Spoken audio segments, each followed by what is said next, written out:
verify this? Meron ko bang pinatutungkalan? Network ba ito? Mainstream ba ito? At ano ang ginawa mong paraan para ma-verify ito para yung sinasabi mong walang utos galing sa taas ay masabi mo sa taong bayan na totoo? Kailangan natin tingnan ng mga pangyayari. Una sa lahat, napaka-obvious. Obvious sa social media, lumabas, pwede pinatutukuyan nyo ma'am, na may baril po ang mga pulis. Yan po. Excuse me po, I would like to cut Mr. Byron. Apa. My only question is, ano ang ginawa mo to verify na walang galing na utos o walang utos na galing sa taas?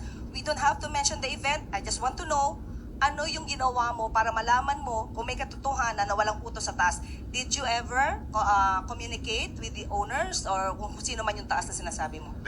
Ma'am, pinapaliwanag ko nga po, bago po ako naputol, pinapaliwanag ko na mga yung circumstances, sa tingin ko, ang opinion ko, ay organisadong hindi po pinalabas sa mainstream media yung reaksyon na sandali, may mali ata doon sa sinabi ng ating Pangulo. So it's only your opinion. So you do not have any proof to prove na walang utos galing sa taas kasi yun yung sinabi mo and you're making it factual.